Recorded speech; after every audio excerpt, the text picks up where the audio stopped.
Hi, everybody.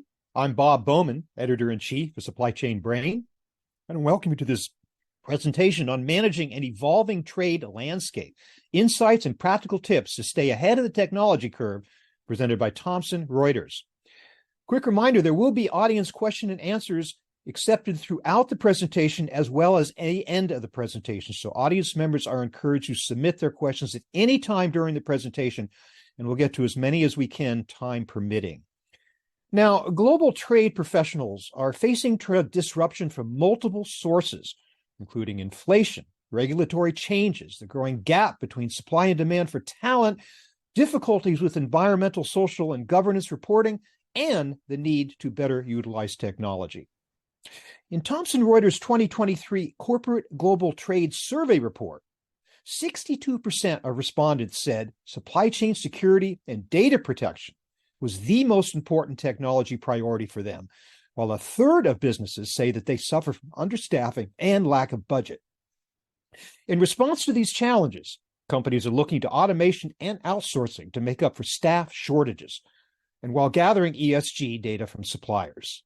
So today, Thomson Reuters experts are going to delve into the top findings from the report and provide practical advice on how trade compliance departments can navigate these turbulent times using the right technology.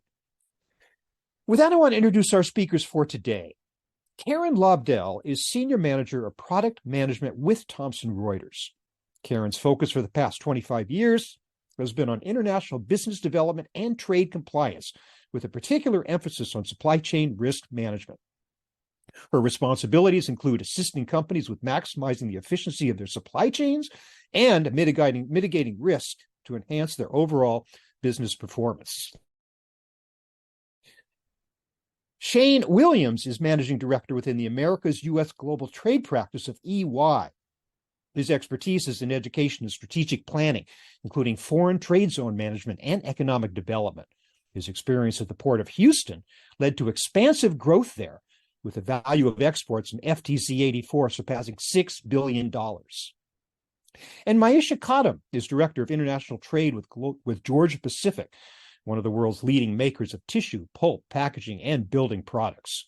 Maisha has over 20 years of experience in legal and compliance, including more than 10 years leading trade compliance initiatives for Georgia Pacific. Currently, Maisha leads the trade transformation team. So with that, I want to pass it over to Karen, and I'll ask you, Karen, if you can please share information with us about the research methodology and goals of the 2023 Global Trade Report survey and interviews. Karen, take it away. Thank you, Bob, and thanks to Supply Chain Brain for having us today to share a lot of the great information found in the 2023 Thomson Reuters Corporate Global Trade Report. I'd like to take a couple minutes before we get into some of the details to tell you a little bit about the survey methodology. This is the second year that Thomson Reuters Institute has conducted this report, and we look forward to continuing these efforts in the coming years as well. The focus of the survey itself is looking at trade challenges and trends within the global trade arena, as well as taking some feedback with regards to talent and skill requirements within this field, technology use and priorities. And this year we also added some additional questions with respect to the ESG environment and arena. So environmental, social, and governance, as this particular area of regulatory focus has become a much more important piece of the larger equation when it comes to global trade compliance. As far as the approach for the report, the survey was conducted with 177 global trade professionals, and this was an online survey that took roughly 15 minutes or so for participants to complete and included a whole series of open text questions. Of these 177 professionals, 133 of them came from companies with at least 100 million in annual sales and revenue. In order to participate in the report and the survey, companies were required to have a minimum of 10 million in sales annually, with 10% of that coming from import and export operations. 60% of the respondents were from privately held companies and 40% from public. More than half of the respondents came from companies with more than 500 million in annual sales revenue. And the largest industry representation was that from the manufacturing arena. However, it had a very broad spectrum with regards to participants from other areas as well, such as automotive, retail, and so on. So a really good mix of input from the community and some very nice feedback with regards to information provided. So let's take a look at a high level key findings overview. And this is, we'll get into a little bit more of the details as we proceed through the discussion today. But there were some very notable key findings as a result of the survey responses. And I will say that they're somewhat consistent with what we saw in the 2022 report as well. When looking at challenges, companies continue to see that some of their key challenges that they were facing were focused on inflation and tighter monetary policies, increased cost of goods, additional problems and challenges with shortages of not only product, but raw material and components, and the ongoing challenge with being understaffed in the area of global trade compliance and global trade management.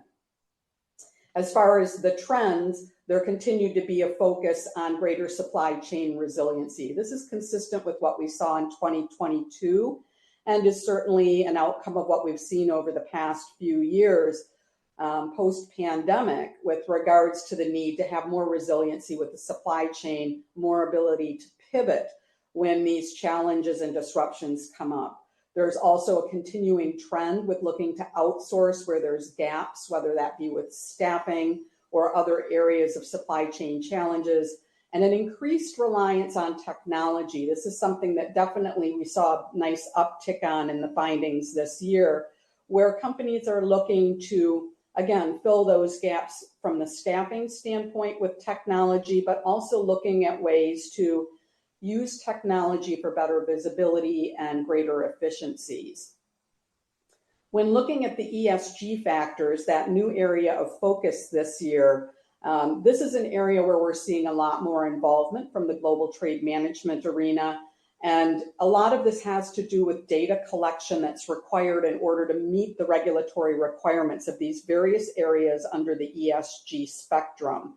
And this has to do with not only compliance with local and federal laws, but also meeting the needs of company values, mission and vision statements surrounding ESG requirements. And of course, that reputational risk factor is also driving a lot of what's being done with collection of data in that area. Most companies are in the process right now of collecting data on an annual basis when it comes to ESG related requirements. As we look forward to 2024 priorities, we're going to see a similar trend to what we saw in 2023 based on responses.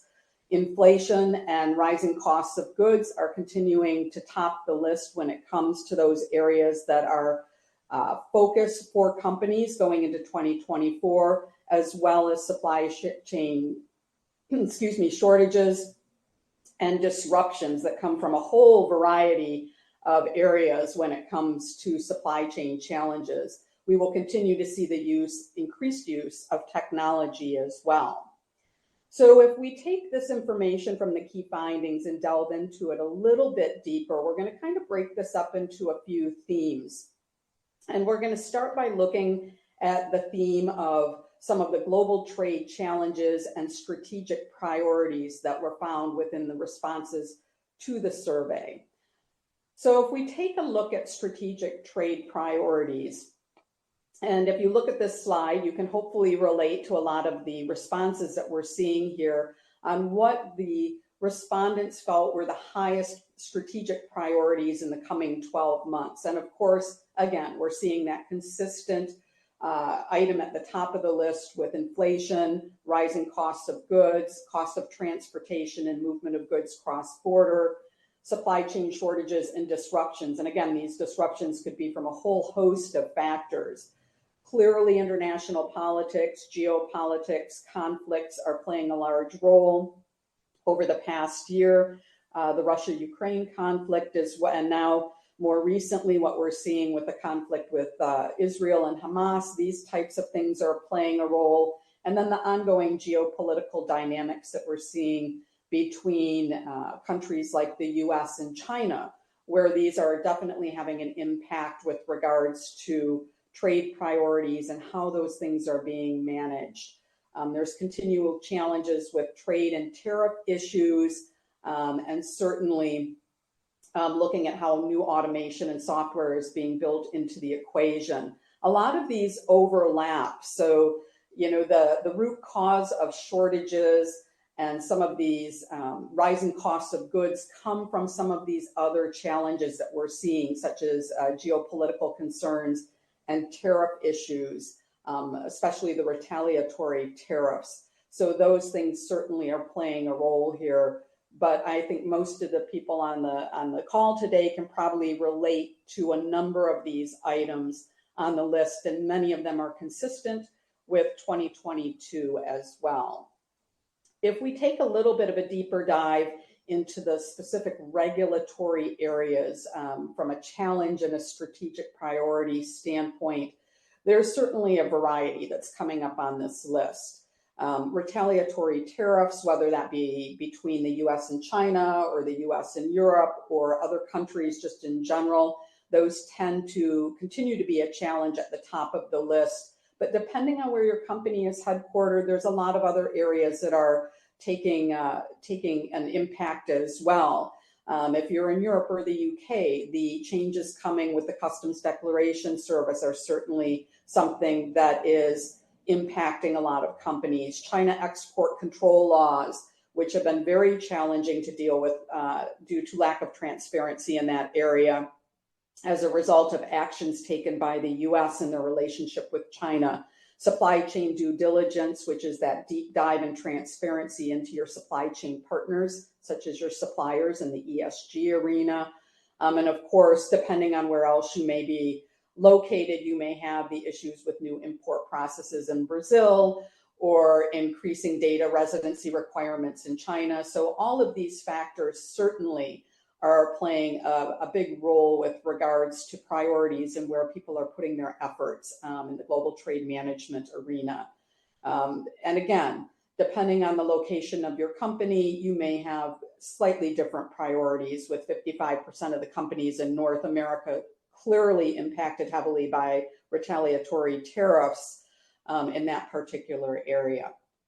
With that being said, at a high level, what I'd like to do now is turn this back over to Bob for some further panel discussion.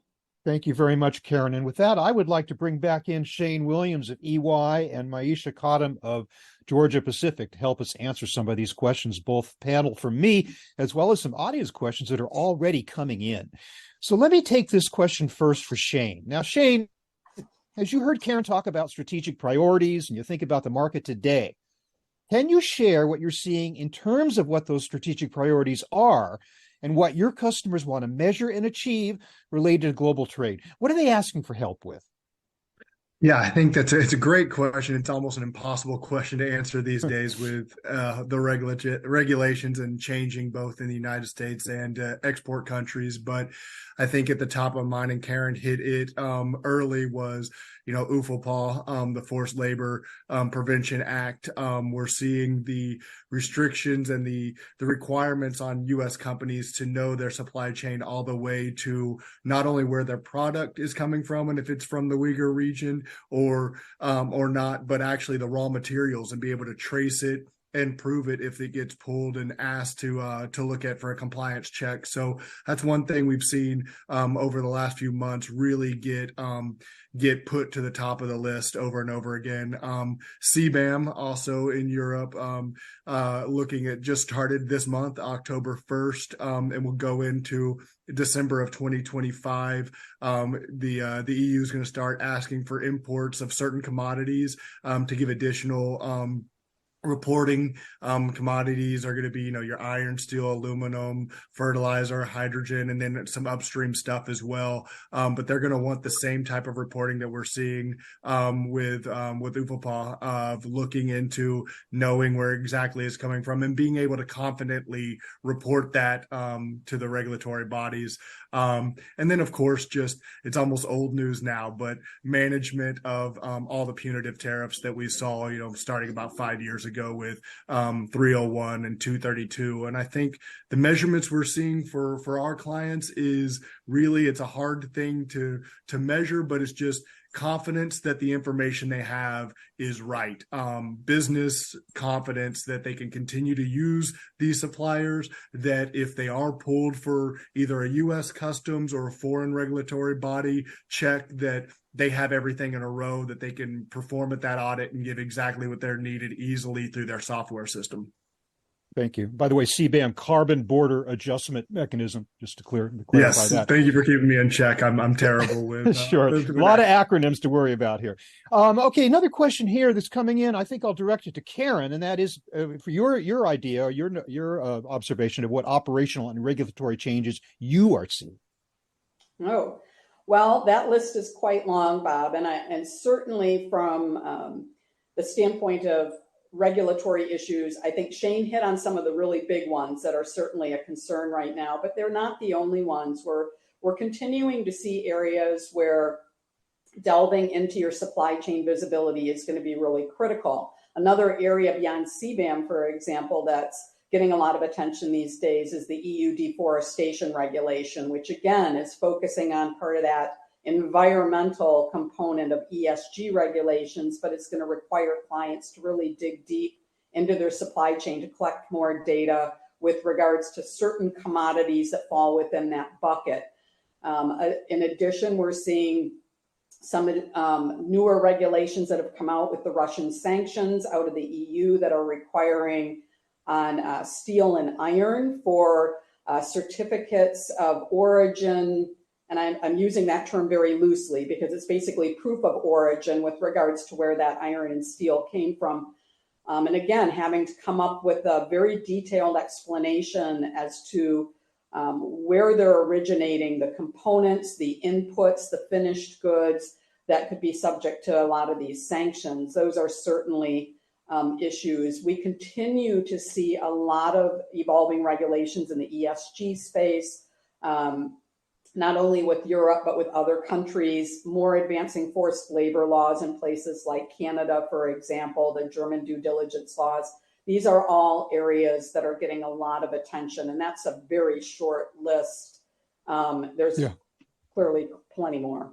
Okay, well, here's a good follow-up question for that, and that is, you've done a good job of describing to us what regulations are out there.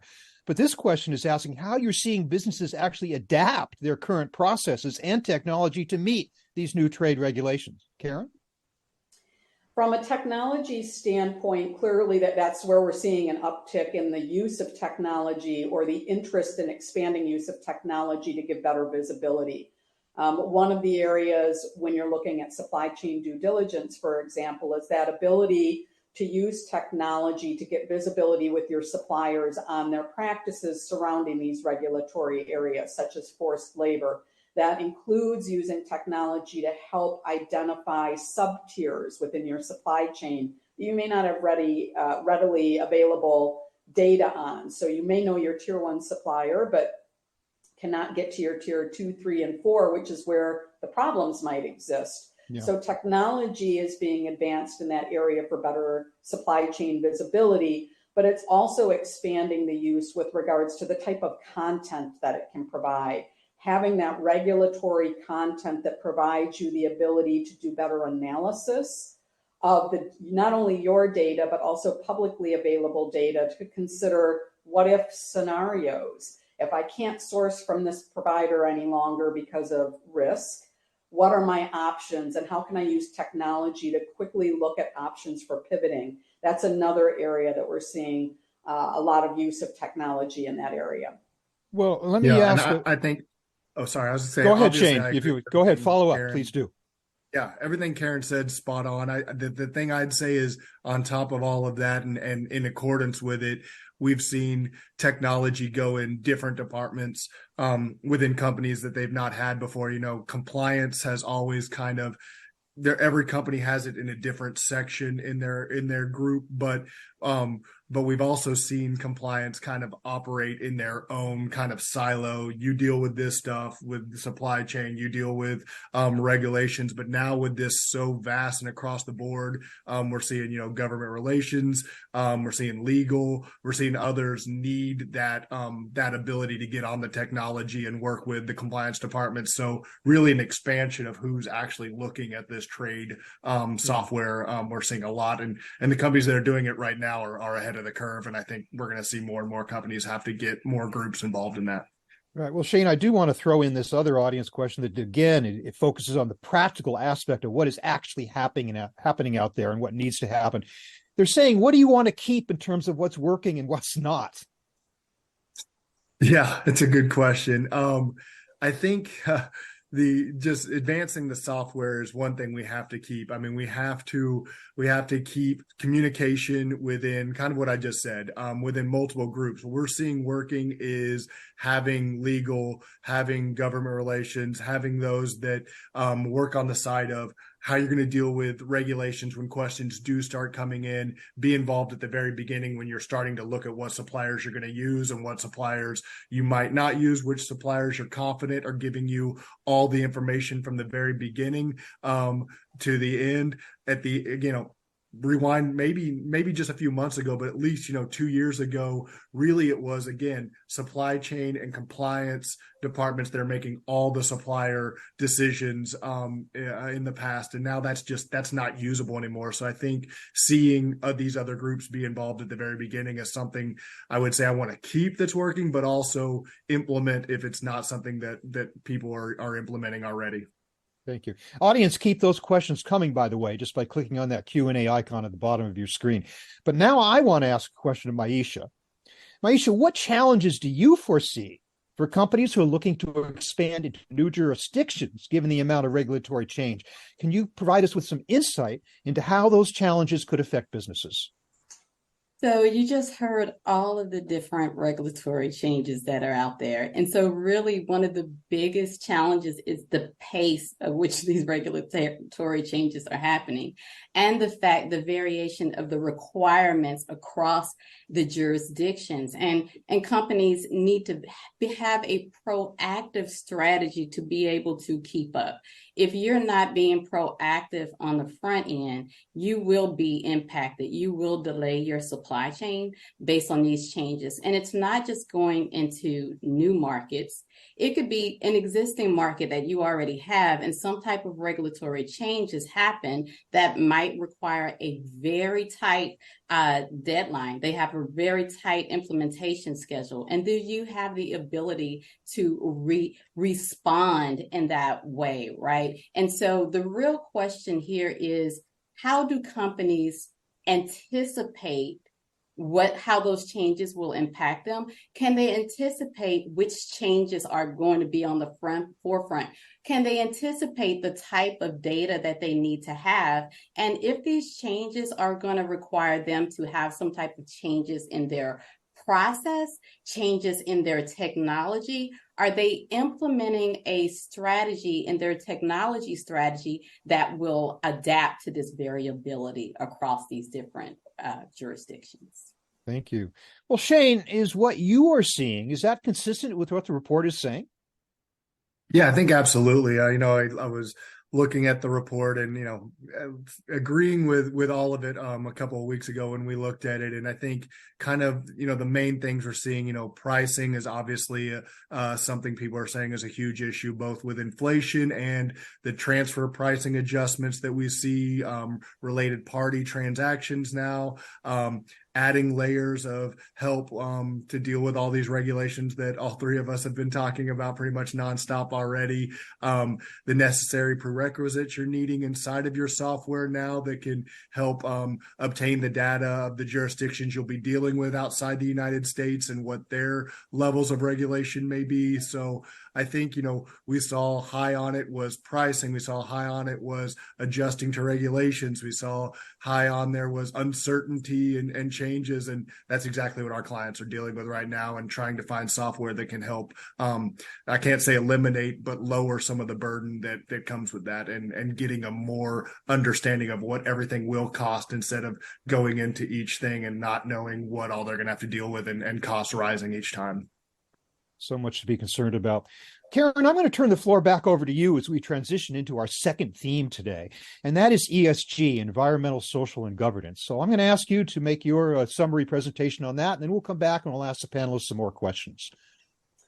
Absolutely. And thank you. I think the ESG topic is certainly one that has been getting a lot of attention, not only in our survey responses from the report, but just in general.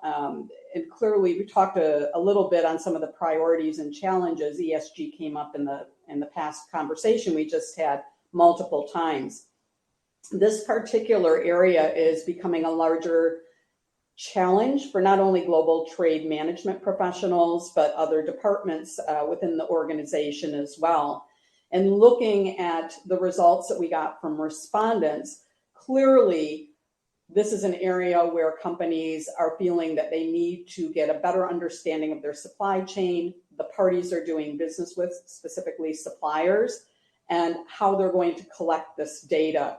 And I think Maisha made a really good point in her comments about being proactive and understanding what's coming down the pipe with regards to regulations and how you're going to collect the data you need, what data do you need to have, where is it going to come from? Who's going to own it within the organization? How is it going to be compiled for reporting purposes? And that is something that I think right now is one of the bigger challenges with ESG. If we look at some of the statistics that came back from the report, and in this case, ESG metrics, we talk about how a lot of this data is being collected by suppliers. So when you have a regulation like Shane mentioned, like CBAM, the Carbon Border Adjustment Mechanism, those EU companies that are located in the EU and are subject to that regulation are going to have to report this data, but the data is going to come from their suppliers. So this is a regulation that not just has an impact on EU companies that are going to have to do the reporting piece of it, but also their business partners that they're sourcing from. And those parties are also going to have to understand that regulation and what's going to be expected of them if they're going to continue to do business with parties in the EU, for example. So if you look at this statistic here on the screen, 78% of the large companies responding stated that ESG considerations are an important factor when deciding a supplier. I think that's very telling of the direction of ESG and where it fits in the overall equation with supply chains and global trade, is that how suppliers are managing these ESG regulations and requirements is going to be very critical, and it's a component of doing business with any other party. So if you're selling to someone in Europe or into Asia or Latin America, these regulations surrounding ESG are going to be a factor in making a decision of where that sourcing is going to come from. And there's a lot of reasons companies worry about this with regards to ESG. It could be related to investor relations, investors who are looking at making sure companies are doing the right thing from an ESG perspective. There's the potential of damage to a company's reputation, which Shane mentioned specifically with the Uyghur Forced Labor Prevention Act and the challenges that many companies are facing with regards to sourcing from areas that have risk for forced labor, not just China, but other countries as well. And that reputational damage that could come in a very public way should it be identified that you have one of these risks or exposure to risk within your supply chain. And it can also limit the markets that you expand your business if you're viewed as high risk from an ESG perspective. So there's certainly a lot of focus on this area, collection of data, and looking at who you're doing business with, and really understanding what exposure they may present from a supplier standpoint. As far as the data being collected, the vast majority of companies are collecting data from their suppliers on an annual basis right now, but depending on how these regulations progress and the reporting requirements, that could become something that happens on a more frequent basis as well. If we look at the type of data that's being collected, again, this can vary depending on the location of the company and what regulations they're being subjected to. But there is definitely a trend that you're seeing, whether the companies are located in North America, the EU or UK, Latin America, or beyond, that certain things kind of surface to the top of the list. Data privacy right up there at the top, along with health and safety related issues in the ESG spectrum. Labor standards has been a very hot one, much of that related to the forced labor issue that has been very front and center for the past few years. And with the Uyghur Forced Labor Prevention Act and the German due diligence laws, this is something that clearly is going to remain a factor in the coming year and probably beyond. Also environmental. Environmental is definitely one that's up there at the top as well, whether that's carbon emissions, greenhouse gases, also areas having to do with recycling and the circular economy, waste, electrical waste, things of that nature, definitely. But you'll see a whole list on this screen, and clearly these ones in the top half are ones that are getting a lot of attention. But as laws progress and move forward and move into the enforcement arena, we're going to continue to see these areas get a lot of focus from companies. As far as why we collect data from suppliers and why companies are doing this, and I mentioned this earlier, it's certainly, there's three key areas I think that are most important in this, and the report and the survey showed this in the statistics that came back, is that companies are saying we need to collect this data, we need to have visibility to this data. One, to make sure we're complying with the law. So whatever regulations we are being held to, we need to make sure we're in compliance. So we have to have the data that's needed for reporting purposes. Also, company and owner values. So that mission and vision statement, that ability to have a culture of compliance when it comes to ESG is also driving this quite a bit. And that can be tied to shareholder value, board directives, and so forth as well. And then reputational risk, clearly at the top. But again, that's not the only areas where ESG data is going to be required. It can be requirements that come from significant customers that you have that make up a large portion of your business, where it's a requirement. There could be a financial benefit or investor pressure.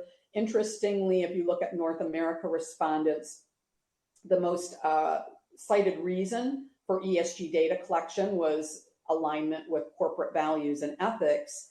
When you look at Latin America, very much of it was driven by financial benefits. So it's not the same in every region. It does vary, but clearly the collection of data and how that's going to be reported is becoming a much bigger issue. And if you follow the news at all and watch any of the shareholder meetings that happen with the larger public companies these days, you'll note that ESG factors come up quite a bit in shareholder meetings and in proxy votes.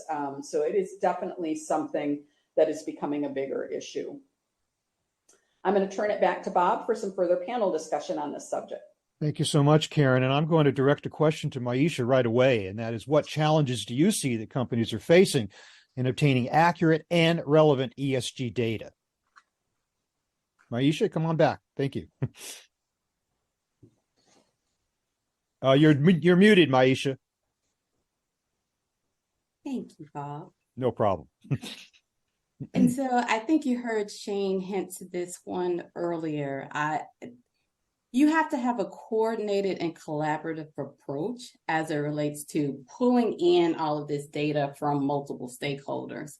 And there has to be clear ownership from an internal perspective. So we've been used to, from a trade compliance perspective, owning anything that even hinted at trade. But now you have to go out and you have to work across multiple capabilities, make sure that everyone is aligned on what that owns and what that means and the data that's expected. And then from an external perspective, you have to be forward, you have to have a forward thinking as it relates to the data. That means you have to proactively engage with your suppliers. And so if you are gathering this data at the time of implementation, you are a little bit behind because our new environment says that, hey, we are going to be working across multiple different partners, our suppliers, our customs brokers internally. If we do not, this is crucial that we have all of these considerations, specifically because the requirements are not standard globally. Thank you. Let me bring in a couple of relevant audience questions here. I'm going to direct this to Karen.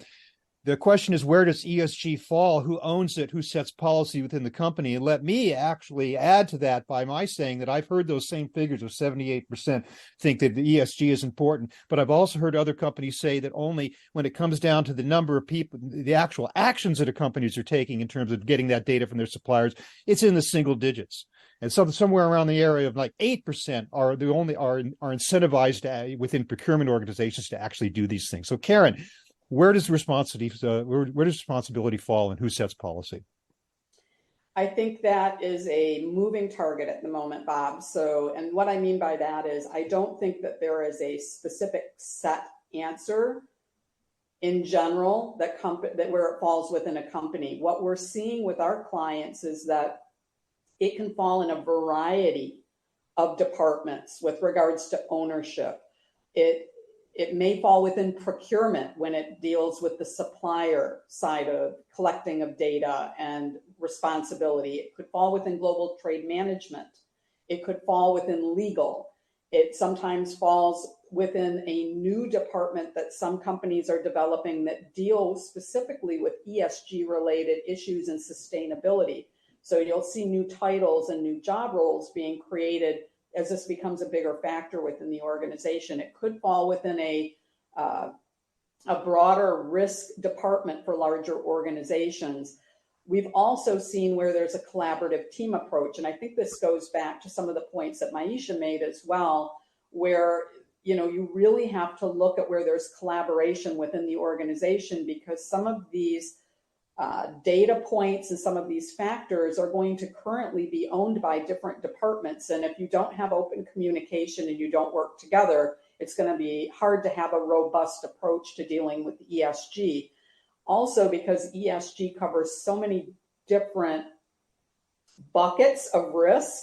So you have labor risk, you have anti-corruption risk, you have governance related to sanctions, embargoes, and compliance, you have environmental, you have data privacy, you have these various areas that all fall under ESG, and some of them are owned by different departments. Sometimes it falls in environmental health and safety. So it's I think at this point, it's a moving target. I don't think there's a clear definitive location where it lands. This question, Karen asks, is there any specific ESG data sources or platforms that you recommend for organizations who are looking to start or enhance their ESG journey?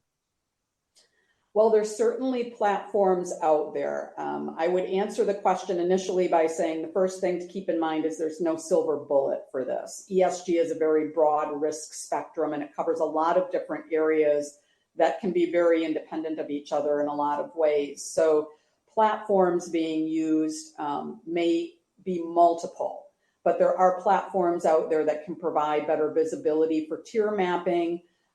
There are platforms that will provide excellent coverage with regards to content on compliance regulations, screening of your business partners, conducting due diligence assessments, those areas. There's also platforms out there that deal specifically with environmental issues for managing complex chemical requirements and carbon emissions reporting. We're seeing a lot of development in that area, and some of them are very specialized. So I think companies need to look at where they have gaps and they need assistance. And then they have to look at what options are out there that best fit their needs and also have the ability to integrate and work together, since there's no one single solution that's going to answer every issue. Yeah, and I would say not specific to a software, but just really quickly that, we're early in the ESG world if you look at the overall world of compliance and trade. So everything's changing still. Finding clean emissions data and things like that you can lean on is really difficult still. So really look into that. And I think that this is somewhere that we're going to see in the coming years that AI is going to be really helpful as we go, maybe more than any other of the themes that we have going today.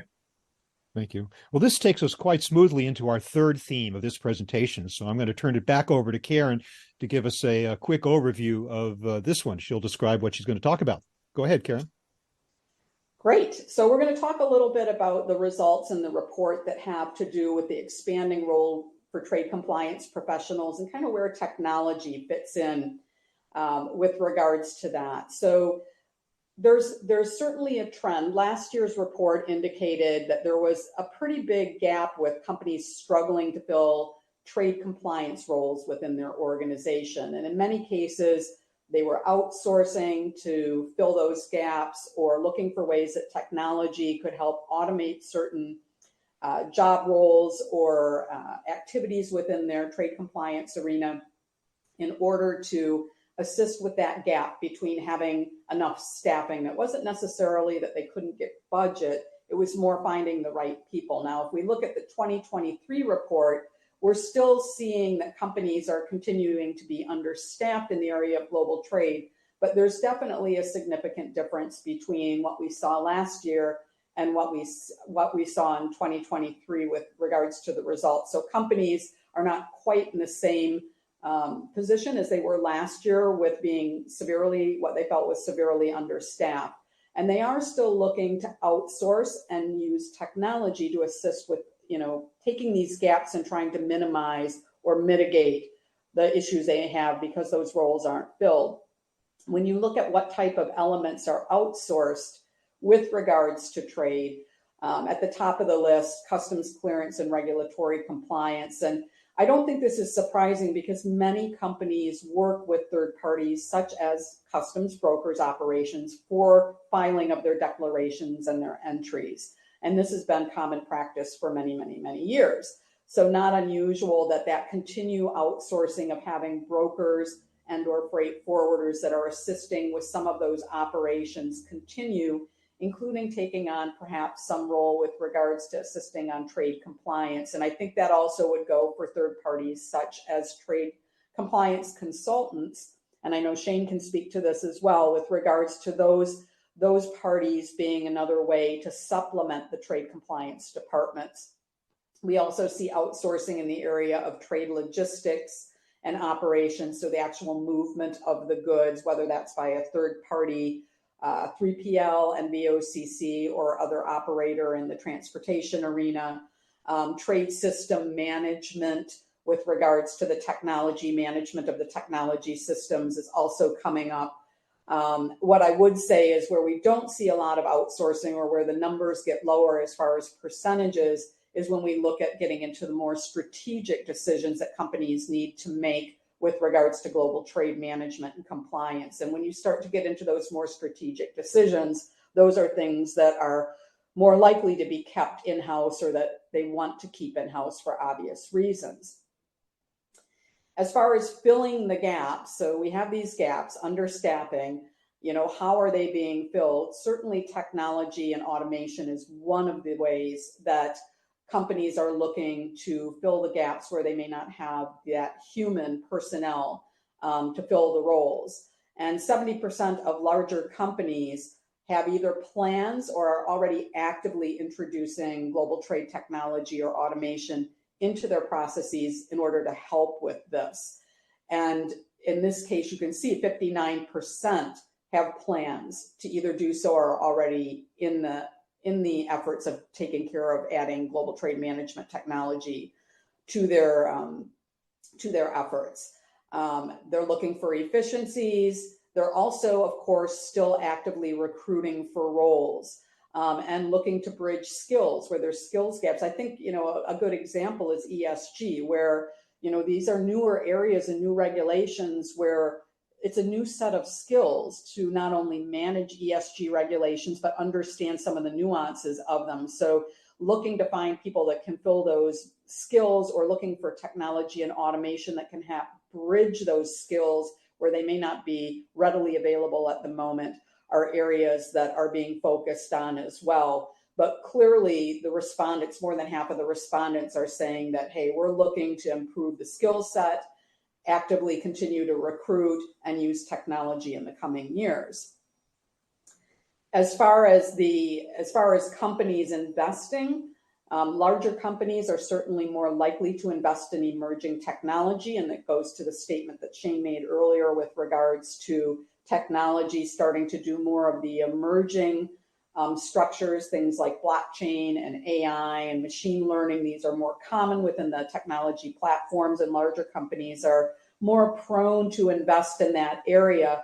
In many cases, perhaps because they're a little bit further along on their technology journey, so to speak. So they've already invested to a certain degree in global trade management technology. They're seeing the results of those implementations. They're seeing the benefits and advantages, and are more prone to say, yes, this is a good thing, and we're going to look for additional budget to continue investing in that area.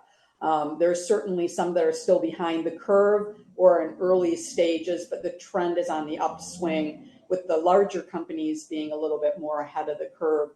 That could be just due to budget availability and also just more awareness to the technology solutions that are out there with larger entities versus some of the smaller businesses. As far as satisfaction with the solutions that are on the market that they're using and what they're being used for, if we look at emerging technologies, so where things like AI or machine learning might be used, or blockchain, in the global trade management arena, we're seeing a lot of activity in keeping up with classification of products, or assistance in classifying the goods from the beginning and getting that proper HS number. Also getting insights into business decisions, so that reporting and analytics. So having that data and being able to analyze it to look at what if scenarios, where can we possibly obtain further cost savings through the use of a free trade agreement, or where are we possibly looking for adjusting our sourcing because we may be able to take advantage of a lower duty rate or fewer taxes and fees. These types of analysis tools are something that we're definitely seeing more activity in, and satisfaction in those particular area. And as I mentioned earlier, also with regards to investigation into more technology, where you can do deeper dives into your tier levels within your supply chain. And of course, that falls into the transparency area. Workflow efficiency and integration with existing systems and ERP systems is obviously also another area where people are looking at seeing more satisfaction with their solutions. As far as priorities going forward with GTM investments, supply chain security and data protection, very close to the top of the list here, and shortly behind that, ensuring compliance for their transactions, those declarations, those entries, making sure transactions are compliant with the regulations and the laws. And then, of course, visibility and workflow efficiencies are right up there at the top, which is really not all that surprising when you think about it. But definitely, if you're going to be using technology solutions, the security and data protection is going to rise to the top as well. With that being said, I'd like to turn it back to Bob for some further panel discussion on the trade compliance roles and technology. Thanks so much, Karen. We're all back again real quick. I want to direct a question to Shane. What are you seeing in global trade departments, to the extent they exist, and how are they managing these resourcing constraints?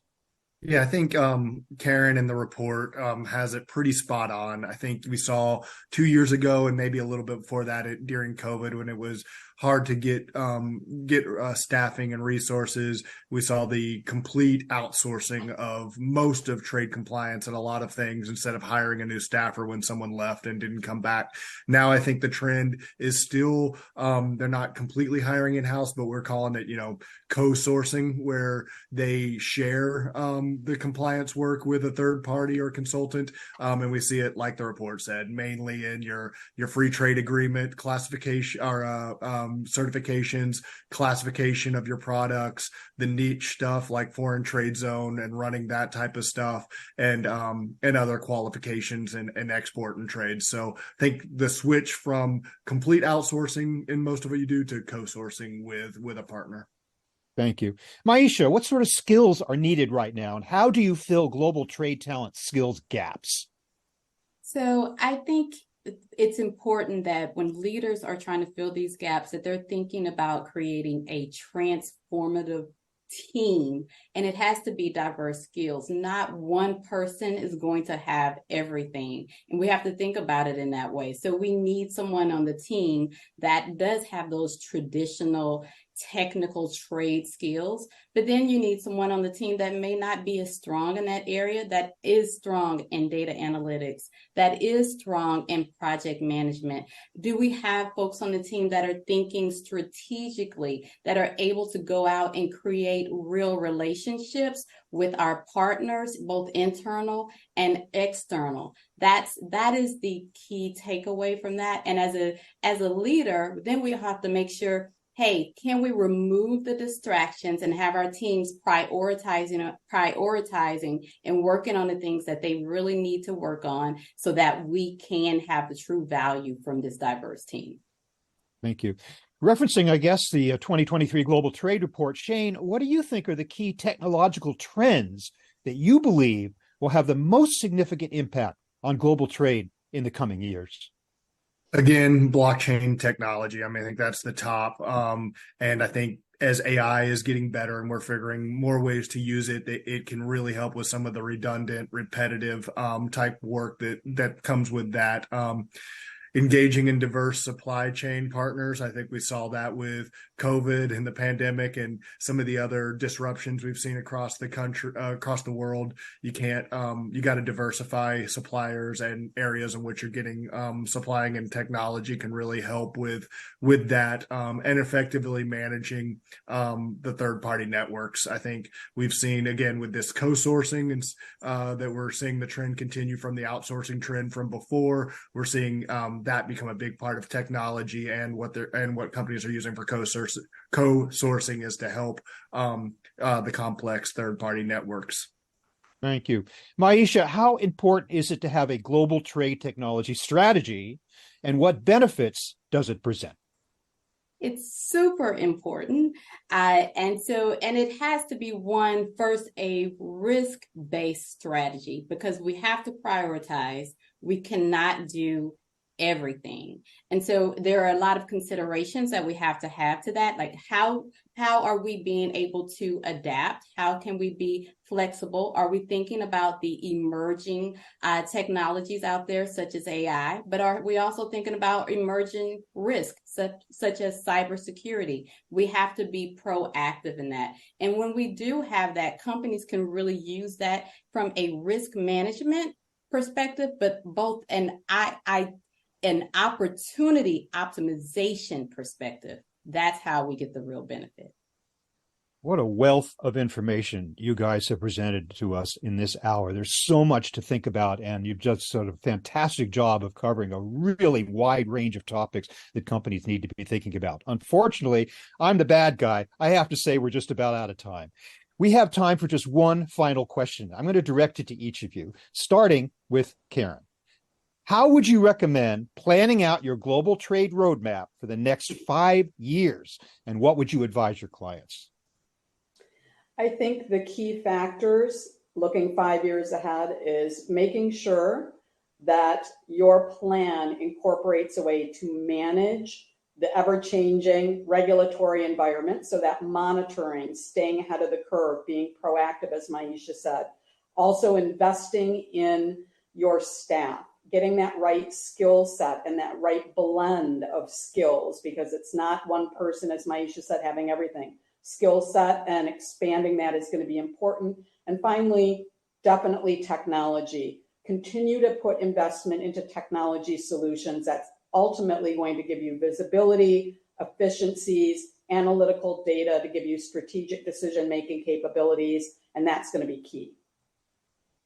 Shane, what's your view of that?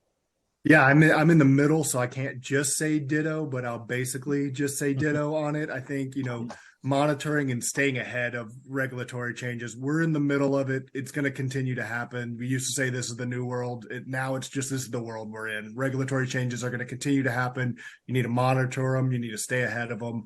You need to have an organizational structure that can continue not to just maintain, but also look for savings when it comes to doing trade across the world, using a diverse organization with technological background and innovating your technological sources as it continues to get better and we see new changes in technology. And Maisha, you get the last word. Awesome. So I will say ditto as well on many of those. Having a true talent management strategy is key here. But another thing is embracing change. This is our new normal. It's not new anymore. This is what it is. So let's create a real adaptable strategy for the future that allows us to adapt, be flexible, but also embrace the change, transform, look at it as an opportunity. And then, of course, is to have a proactive data strategy. We have to think about the future today. Wake up, everybody. This is not an option, something that has to happen. But I love the way you're taking such a positive view of how companies can really thrive by embracing the need for this change. So once again, I want to thank our great panelists today, Karen Lobdell of Thomson Reuters, Shane Williams of Maisha Kadam of Georgia Pacific. Thank you so much for a fantastic presentation. Thank you, audience, for your great questions, too. The ones we didn't get to, I'm sure our panelists would be only too happy to answer offline. Here's a source of more information for you. You can visit and learn more about Thomson Reuters 2023 Corporate Global Trade Survey Report that we've been talking about for the last hour. There's a QR code to scan, but you don't have to worry about hurrying up because that will be sent to all attendees of this webinar. So with that, once again, I want to thank our speakers and our audience. Everybody, have a great day.